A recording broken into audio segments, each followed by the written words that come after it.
Hello to my maths group and Miss Hughes's maths group. We hope that you've enjoyed your maths so far. This week we're deviating a little from the White Rose maths and we're going to spend a week doing the inverse. So I'm going to share my screen with you. Before we look at the inverse, I thought we'd do one of our starters that we always used to do when we were back at school. So we're going to, as I always do with my group, quickly run through the questions, and then you're going to set yourself your own timer to give yourselves time to do these questions. So let me quickly talk you through them. Question number 1, we're dividing by a 2-digit number here. So you're going to have to use a long division method. Might be right at the back of your brains, but remember to do the multiples down the side first, 1, 2, 10 and 5. And then use your long division method to solve that. Question number 2, you're dividing by a whole number. So let me remind you, if I just get a little pen here, you need to put the whole number over 1 because it's 8 wholes. And then you're going to use it, keep it, change it, flip it to find your answer. Question number 3, you're dividing by a 1-digit number. And so you'll be using a short division method. And question number 4, see whether you can spot, you could use a short division, but this is one of those ones where if you spotted 48 divided by 8, it would be much quicker. Number 5, you're going to need to use BIDMaths.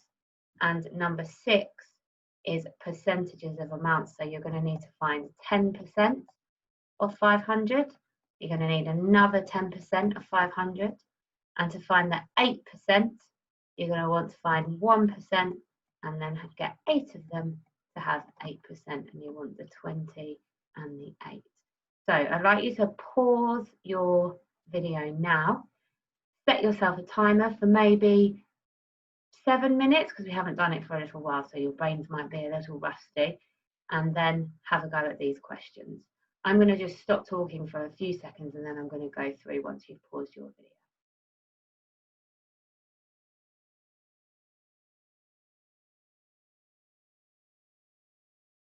Okay, I hope you found those all right. Just to quickly show you the answers to those. The first one is 112. The second one is 1/16. Number 3 is 557. Number 4, well, how many 8s are in 48? 6. So there'll be 600 8s in 4,800. In number 5, you needed to do 8 times 9 first, which is 72. Add the 28 and you will get 100. 28% of 500 is 140. Hope you found those okay. If there are any of those that you sort of forgot a little bit, then that might be something you could revise and have a go at some of those questions yourself. Okay, moving on to the inverse. Now, we're going to be looking at the inverse today and for the rest of the week in lots of different contexts. And you will remember the word inverse. It's a mathematical word that basically means the opposite, doesn't it? So if you were adding something, that's not a very good adding sign, is it? Okay. If you were adding something, the inverse of adding would be subtracting. If you were multiplying something, the inverse of it would be dividing. So let's do a couple of examples. If I had 3 and I added 5 to it, I would get 8. If I wanted to do the inverse, so if I had a number and I was adding 5 to a number and I knew the answer was 8, to get back to my original number, I'm going to have to subtract 5 instead of add 5 because I want to do the inverse. So 8 subtract 5 is 3. So I use the inverse of addition. I subtract 5 instead of add 5. Let's do one with these two operations. If I had 4 and I multiplied it by 3, I would get 12. But if I had 4 and I needed to find out what I needed to multiply by to get to 12, I would need to use the inverse. So I would need to use a division. So I need to do 12 divided by 4. How many 4s are there in 12? The answer is 3. And I'd know that this number here needed to be a 3. So I'm just going to pause my recording for 1 moment, so I'll be back in a second. Sorry guys, I just need to pause my recording. Here we go. Hi guys, sorry about that. I just had to go and quickly do something. I'm back. So what I just showed you, we can see in various different ways. So these are often referred to as function machines. I'm sure you've seen them before. And it's where you put a number in here and something happens to it, a function happens to it. So this is the input, this arrow, and this is the output, okay? So at the moment, we don't know which number was inputted into this function machine, but we do know the number that was outputted from the function machine. And we know that when the number was put in, 20 was added to it to get 90. So when we want to go back the other way through the function machine to find the input, we're going to have to use the inverse of add 20, which is subtract 20. So I'm going to write the inverse above it in a different colour. You might be able to get a nice different coloured pen. Love using different coloured pens. And so to go backwards using the inverse, we're going to do 90 subtract 20, and we will get to 70. Okay, we're starting off quite simple so we can get a bit more complicated. You can then check using the actual function whether you've got the answer correct or not. So let's do 70, add 20. Yeah, we get to 90. So we know we've got it correct. Let's do the same with this second function machine. We don't know the input, we do know the output. So we're going to go back through the function machine. Instead of divide by 7, we're going to multiply by 7 because it's the inverse.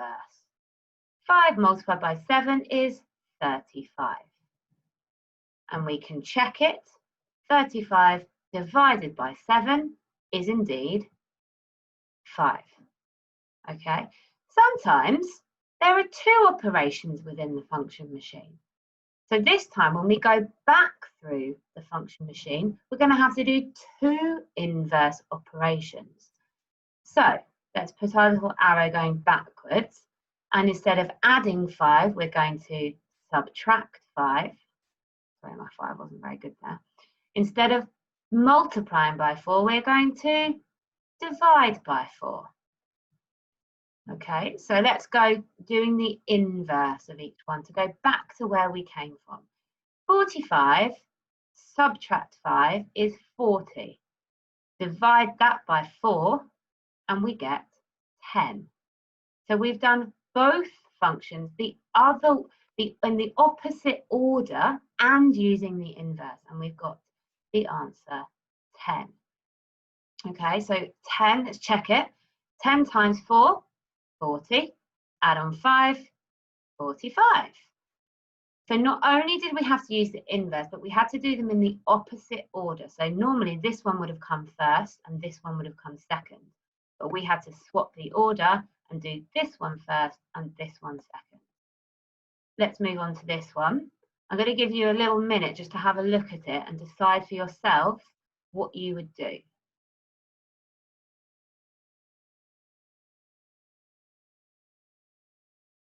So let's have a look. 11, let's not divide by 3, let's use the inverse. We're going to multiply by 3. Okay, we're going to do that one first, and then instead of subtracting 10, we're going to add 10. So 11 multiplied by 3 is 33. Add 10 is 43. And our input is 43. Let's check it. 43 subtract 10 is 33. Divide 33 by 3 and you get 11. Okay, so hopefully they are making sense to you. We've got a couple of harder ones because we always want to challenge ourselves, don't we? This time the numbers are just a little bit more difficult, but the idea is exactly the same. So we're going to go backwards through the function machine. Instead of adding 99, we're going to subtract 99. Instead of multiplying by 7, we're going to divide by 7. We're always using the inverse in order to find this input. Now, because the numbers are a bit more difficult, I can't necessarily do them in my head. Okay, I can subtract 99 in my head because I can subtract 100 and then add one more back on because I've taken away 99 and not 100, so I need one more. So I can do 162, take away 100 is 62, add one on is 63. If that's a bit confusing, we could use a little column method. Don't forget all these methods that you know really, really well. So 162 subtract 99. This is quite a lot more complicated. 12 subtract 9 is 3. Need to borrow again. 15 subtract 9 is 6. And we have the answer 63, which is the same as what I thought in my head. So that's good, isn't it? So we've done 63, and now we need to divide it by 7. So 63 divided by 7, and I know my 7 and 9 times table, and I know that 60, there are 9 sevens in 63, and I know my input. Now this one is different again because it's written in words, and it is a little bit more confusing because it doesn't have the order. So you have to think about the order in more detail. So first of all, it was divide by 7 and then it's multiplied by 12. So we're going to have to do the opposite, the inverse of multiply by 12, and then we're going to have to do the inverse of divide by 7.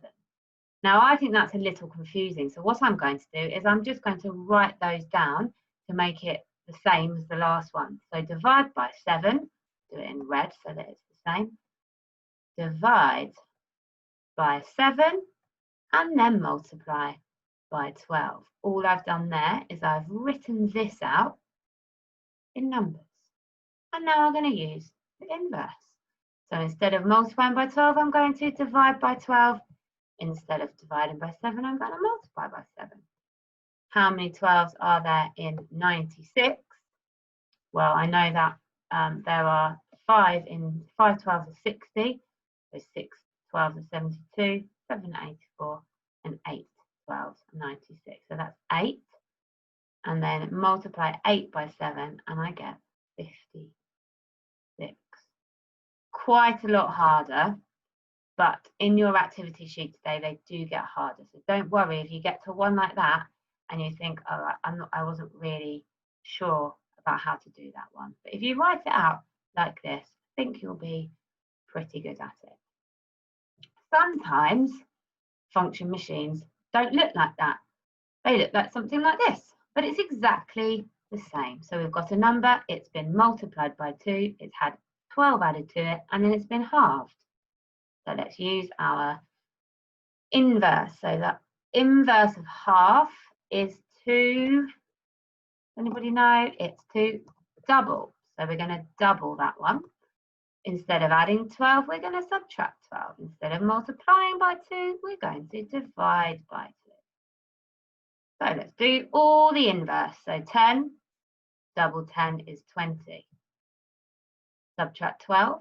Then this way now, look, let's go back down these arrows. So 20 subtract 12 is 8.